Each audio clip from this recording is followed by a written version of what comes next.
वालेकुम दोस्तों, कैसे हैं आप सब? मैं आप सबको यूट्यूब चैनल इंग्लिश लिटरेचर पे वेलकम कहती हूँ। हम लोग जो पोएम डिस्कस कर रहे हैं उस पोएम का नाम है बाइजेंटियम। अब तक हम लोगों ने इसके 4 स्टेंजा को 4 डिफरेंट पार्ट्स में डिस्कस कर लिया है। आज हम लोग इस पोएम का लास्ट स्टेंजा पढ़ने जा रहे हैं जो कि स्टेंजा नंबर 5 है। तो टाइम को वेस्ट किए बगैर अपने लेक्चर को स्टार्ट करते हैं। पहले हम लोग अपने लास्ट स्टेंजा यानी कि जो लास्ट लेक्चर था हमारा उसमें हमने क्या पढ़ा था उसका ओवरव्यू ले लेते हैं। हमने उसमें पढ़ा था कि राइटर बात करता है कि एक जगह पे फ्लेम लगी हुई है, एक आग लगी हुई है और वो आग ना तो लकड़ियों से लगाई गई है, ना फिर चिंगारी से लगाई गई हुई है और वो ऐसी आग है जिसको तूफान भी नहीं बुझा पा रहा और वो आग बढ़ती जा रही है। फिर जो है ब्लड बिगोटन स्पिरिट्स आती हैं और वो अपने फ्यूरी दिखाती है, अपना एंगर दिखाती हैं और वो एंगर दिखा के इस फ्लेम के राउंड राउंड जो है मूवमेंट करती हैं, इर्द-गिर्द घूमती हैं चारों तरफ से, वो डांस करती हैं और वो डांस एक गनूदी की कैफियत में करती हैं। जो चीज़ सिंबलाइज़ कर रही थी कि ये आग जो है ये इंसान के पैशन है, ये इंसान का इनर कॉन्फ्लिक्ट है, इंसान का इनर इविल है और इसी फ्लेम को जो इसके अंदर इविल है, इसकी सोल जो इम्प्योर है, उस इम्प्योरिटी को खत्म करने के लिए वो स्पिरिट्स आती हैं वहाँ पे, ठीक है? और वो सूफीज़्म बेस्ड डांस करती हैं और इससे क्या होगा, इससे जो जो भी इम्प्योरिटीज़ हैं, वो फिनिश्ड हो जाएँगी और फिर सोसाइटी जो है वो प्योर हो जाएगी, वर्ल्ड जो है वो प्योर हो जाएगा। ये हमने पढ़ा था इस स्टैन्ज़ा के अंदर। अब हम बात करते हैं अपने लास्ट स्टैन्ज़ा की। पहले मैं स्टैन्ज़ा की रीडिंग कर लेती हूँ। A straddle on the dolphin's mire and blood, spirit after spirit. The smithies break the flood. The smithies break the flood. The golden smithies of the emperor, marbles of the dancing floor, break bitter furies of complexity. Those images that yet fresh images beget, that dolphin tone, that gong tormented sea. अब इसकी पहली line देखें, एस्ट्रेडल on the dolphins Mayar and blood. अब इस line के अंदर जो first word है एस्ट्रेडल, इसका मतलब क्या होता है? लेग्स को स्ट्रेच करना। जैसे कि हम घोड़े के ऊपर बैठते हैं या किसी भी चीज़ के ऊपर बैठते हैं तो हमारी एक लेग जो है वो लेफ्ट साइड पे और दूसरी राइट डायरेक्शन पे होती है। तो यहाँ पे जो है ना वो डॉल्फिन के ऊपर बैठा जा रहा है। जैसे कि लिखा है एस्ट्रेडल on the dolphins Mayar and blood, spirit after spirit. अब एक के बाद दूसरी स्पिरिट जो है वो डॉल्फिन के ऊपर आकर बैठ रही है। तो इट मीन्स कि स्पिरिट आफ्टर स्पिरिट एक के बाद दूसरी स्पिरिट आकर डॉल्फिन के ऊपर राइड कर रही है। अब बेसिकली यहाँ पे रेफ़र क्या किया जा रहा है? यहाँ पे रोमन बिलीफ को रेफ़र किया जा रहा है। रोमन के बिलीफ ये था कि जो डॉल्फिन है, कि जितने भी लोग मर जाते हैं उनको मरने के बाद पानी में बहा दिया जाए ना, पानी में फेंक दिया जाए, तो डॉल्फिन जो है वो उनकी स्पिरिट्स को लेके जाती है वहाँ से। इट मीन्स कि जितने भी डेड हैं डॉल्फिन उनको कैरी करती है। सिंबॉलिकली बात करें हम इसकी तो डॉल्फिन जो है वो रिजरेक्शन को सिंबलाइज कर रही है और कहा जाता है कि डॉल्फिन का ह्यूमन बीइंग के साथ एक स्ट्रॉन्ग रिलेशनशिप रहा है, कि जब कभी भी ह्यूमन बीइंग्स डिफ़िकल्टीज़ में होते हैं ये उनकी मदद करती है, ये उनको अपने साथ लेकर जाती है और उनके साथ ये फ्रेंडशिप क्रिएट कर लेती है। जैसा कि हम लोगों ने अक्सर कार्टून्स में भी देखा होगा कि टॉम एंड जेरी अगर हो गए हैं तो वो डॉल्फिन के साथ खेल रहे होते हैं। और इसके अलावा एक ये भी बिलीफ रहा है कि डॉल्फिन्स का गॉड्स एंड गॉडेसेस के साथ एक क्लोज एसोसिएशन रही है, सच एज अपोलो के साथ जो एंशियंट ग्रीस टाइम से बिलोंग करता था। एनी हाउ, सिम्बोलिज्म के अकॉर्डिंग बात करें तो डॉल्फिन, जैसे कि मैंने बताया आपको, रिजरेक्शन को सिंबलाइज कर रहा है। इसके अलावा selfless guardians of the unconscious को भी सिंबलाइज कर रहा है कि जो अनकॉन्शियस होते हैं उनकी ये एक गार्डियंस के तौर पे भी हेल्प आउट करती है। अनकॉन्शियस मीन्स कि वो लोग जो कि हेल्पलेस हैं and they are in the need of help in the river और सी एज वेल। और यहाँ पे डॉल्फिन के साथ ना मायर एंड ब्लड लिखा गया है, means sensual and physical. It means that कि जो डॉल्फिन है ये ऐसी क्रिएचर है जिसकी एम्पैथी है with humans. Empathy means affinity, means to say कि जो एक दूसरे की फीलिंग्स को और ट्रेट्स को आपस में शेयर कर सकें। लाइक जो ह्यूमन की फीलिंग्स और ट्रेट्स हैं ना वही ट्रेट्स प्रेजेंट है इस डॉल्फिन के अंदर, सेम फीलिंग्स प्रेजेंट है इस डॉल्फिन के अंदर। अब यहाँ पे ये इमेज क्रिएट किया गया है कि डॉल्फिन के ऊपर बैठकर स्पिरिट आफ्टर स्पिरिट आई जा रही हैं, यानी कि अब डॉल्फिन्स चल रही हैं और उनके ऊपर स्पिरिट आफ्टर स्पिरिट एक के बाद दूसरी स्पिरिट आई जा रही है। ये इमेज क्रिएट की हुई है। फिर इससे क्या हुआ, इससे फ्लड आ गया, सैलाब आ गया।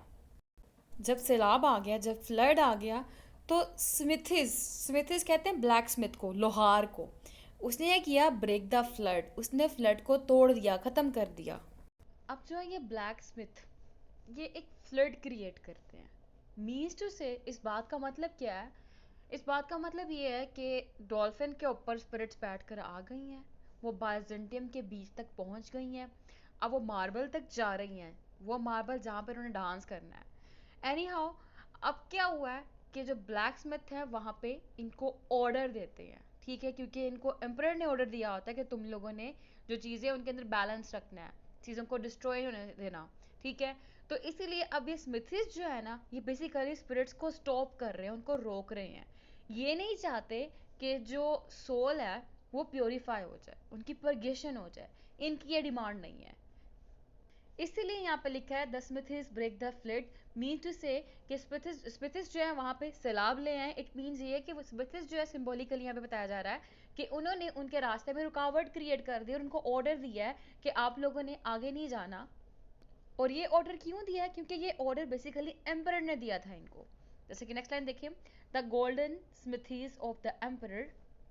और इसके अलावा स्पिरिचुअल ट्रांसफॉर्मेशन को रोकने के लिए जो गोल्डन स्मिथ है, जो ब्लैक स्मिथ है, वो क्या करते हैं? नंबर वन तो फ्लड लेके आ रहे हैं ना, फ्लड लेके आ रहे हैं ताकि ये लोग आए ना, कौन? स्पिरिट्स वगैरह। नेक्स्ट है वो marbles of the dancing floor break bitter furies of complexity, कि जो डांसिंग फ्लोर के थे मार्बल्स, यानी कि जो कल्चर था बाइजेंटियम का, उनको भी तोड़ा जा रहा है, ख़त्म किया जा रहा है।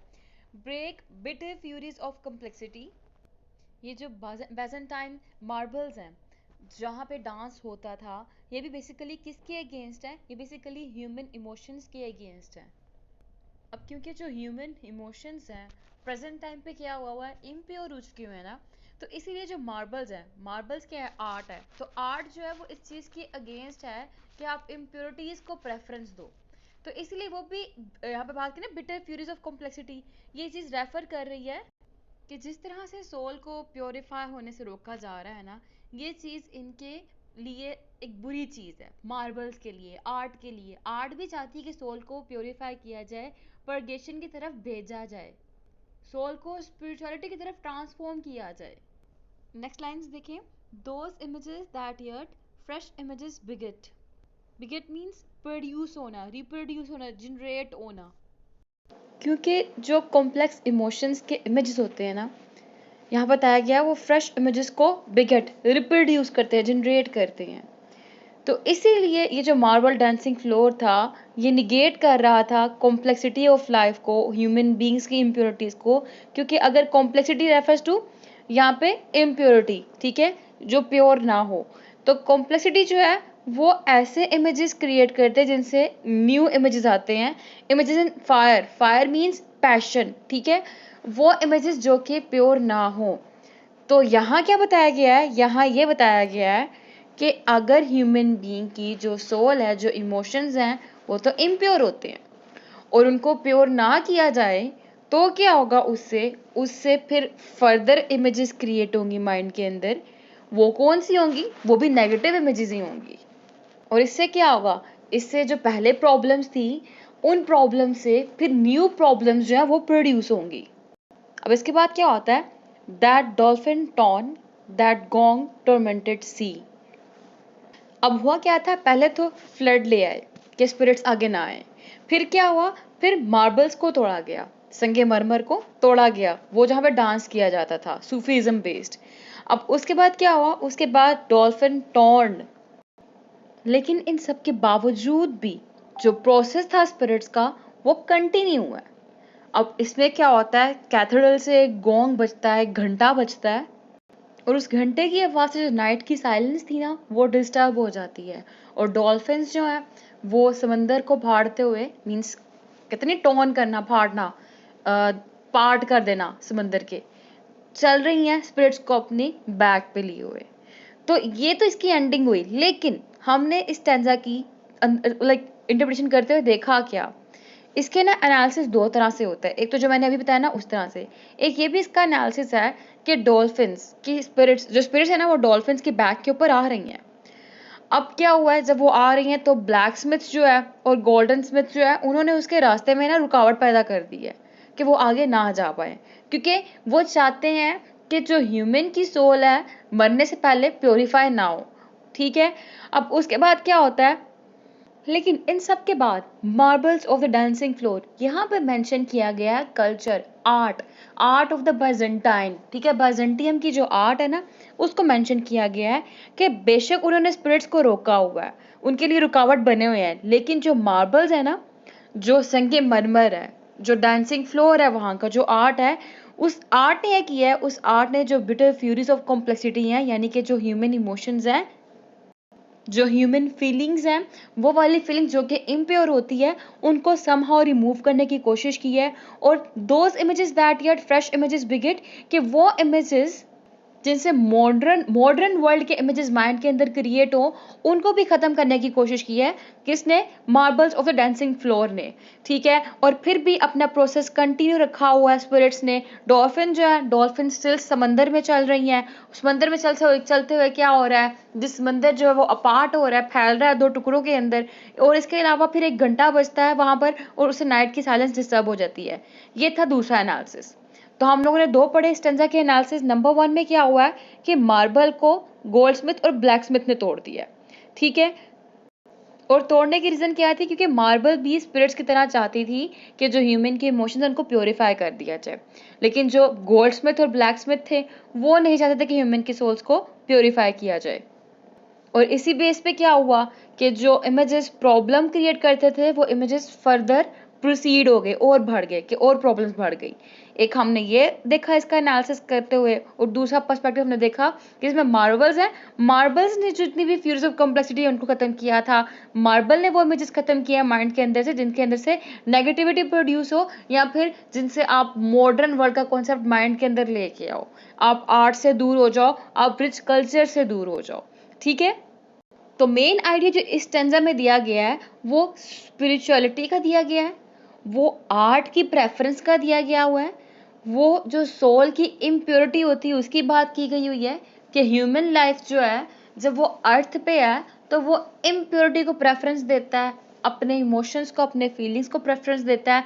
लेकिन ऑन द अदर हैंड जो आर्ट है या फिर जो स्पिरिट्स हैं उनकी प्रेफरेंस ये होती है कि आप अपनी सोल को प्योरीफाई कर दो, स्पिरिचुअलिटी की तरफ ट्रांसफॉर्म कर दो। ये इसमें मेन आइडिया दिया गया हुआ है। इसकी राइम स्कीम की बात करें तो राइम स्कीम बनती है A A B B C D D C. तो अब तो हमारी पोएम यहाँ पे हो गई कंप्लीट।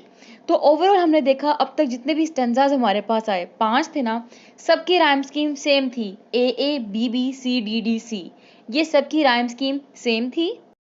फर्स्ट स्टेंजा से लेकर अब तक कुछ इंपॉर्टेंट सिंबल्स जो हमने देखे उसमें डोम का सिंबल था जो परफेक्शन को रिप्रेजेंट कर रहा था, डिवाइन कॉस्मिक ऑर्डर को रिप्रेजेंट कर रहा था।